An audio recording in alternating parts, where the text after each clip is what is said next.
Welcome to the Go Influence Life podcast, the place for people who want to rise above the noise, stand out from the crowd, and create lasting influence in leadership, business, and beyond.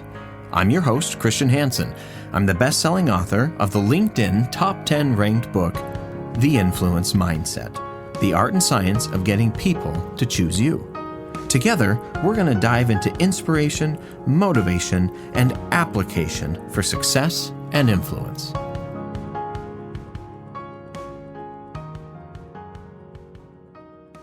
In today's episode, we're going to be talking about the power of positioning what you do can influence how people perceive the value that you bring to the table. And it all starts with the unlikely story of how one Frenchman made the potato, that's right, the normal vegetable we see in grocery stores, to be one of the most successful and influential vegetables of the modern era. It was 1760, and Antoine-Augustin Parmentier had two problems. First, he was a prisoner of war stuck in a Prussian prison. Second, there was a potato on his plate. And as everybody knew at the time, potatoes were deadly. A few weeks earlier, Parmentier, an active medical officer in the French army, had been captured in battle and thrown into prison. But if that wasn't humiliating enough, the merciless captors subjected him and his fellow inmates with the lowest of human degradations, to grow and eat potatoes. Here's why this irked the Frenchman so much.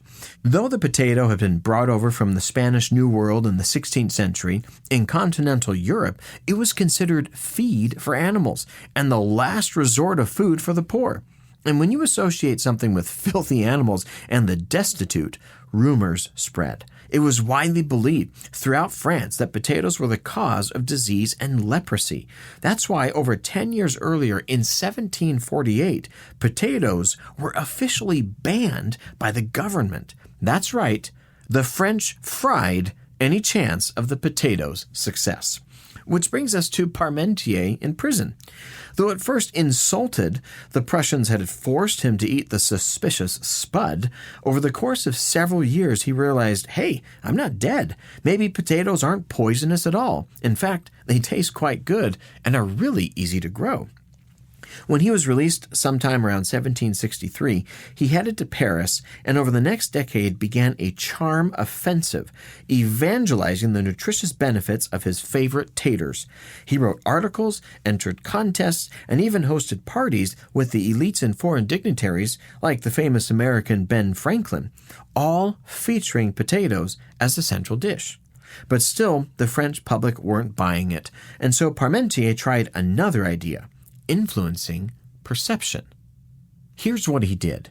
He planted a field of potatoes and paid several armed guards to visibly control and protect the perimeter during the day. However, at night, he instructed the guards to turn a blind eye and even accept bribes from anyone who wanted to steal the curious crop. If potatoes were valuable and forbidden, Parmentier thought, then people would want them all the more. And what better way than using armed guards to promote the illusion of desirability? His plan worked, and over the next several years, the potato's popularity grew. In 1772, French law was overturned as the noble potato was once again made legal, and over the next 20 years, Parmentier spread the love of potatoes far and wide. So much so that in 1785, potatoes were credited with saving northern France from a sweeping famine, and Napoleon himself later granted Parmentier the Légion d'honneur, the Legion of Honor award. Parmentier passed away in 1813 at the age of 76. One contemporary praised him as, quote, the Virgil, Cicero, and Homer of the potato, close quote. And today, you can visit his grave in Paris, which is surrounded by potato plants and even covered in potatoes lovingly placed by passers-by. What does this have to do with influence and success? Look, people don't accept or reject you. They accept or reject their perception of you. And how you present and frame your value can make the difference between being chosen or being ignored. Parmentier knew this, and when he placed guards around the field, he knew he was influencing people's perceptions of the potato. In particular, he was keying in on one particularly powerful lever of perception, creating scarcity through exclusivity. Peter Jackson, the award-winning director of the Lord of the Rings trilogy, knew this principle of influence and perception too.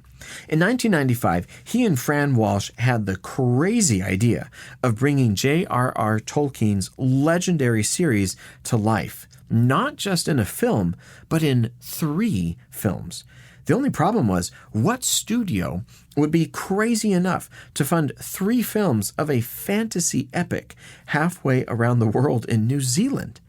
He made a demo reel and flew to London to pitch top executives. However, no one paid him any attention. That was until, like Parmentier, Jackson created a sense of scarcity and exclusivity. Here's what he did. When he called the Miramax headquarters, he said he couldn't meet at a specific time because he had a conflicting, fictitious appointment with New Line Cinema across town. Then, as he called New Line Cinema, he similarly bluffed a meeting with Miramax. If his films are valuable and in high demand, Jackson thought, then studios would want them all the more. And what better way than using several appointments to promote the illusion of desirability? The resulting exclusivity and scarcity of opportunity nudged New Line to invest, and over the next several years, Jackson and New Line partnered together to bring Tolkien's world, a multi-billion-dollar franchise, to life. How can you use this principle to your advantage? Look, people don't buy products, they buy identities. When people choose you or your product or service over others, what does it say about them? How do you reinforce and validate that positive narrative? When people stole Parmentier's potatoes, it made them feel smart and clever as they gamed the system. When the studio chose Jackson's films, it made them feel strategic and intelligent. And in both cases, people left feeling they had scored a big opportunity that others didn't see. And so next time someone is deciding to choose you, how can you make them feel special? How can you make them feel that choosing you is the best thing they could possibly do? If you'd like more ideas, check out my book, The Influence Mindset, The Art and Science of Getting People to Choose You. Or better yet, just ask around the dinner table and don't forget the potatoes. Thank you for joining me for this episode of the Go Influence Life podcast. My hope is that you have found ways to rise above the noise, stand out from the crowd, and create lasting influence in leadership, business, and beyond. If you have found this to be helpful, please share it with someone else who could use some inspiration, motivation, and application for their own journey of success and influence.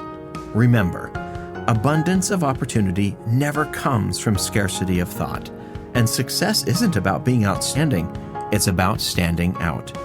How can you go influence life today? I'm your host, Christian Hansen, and until next time, God bless.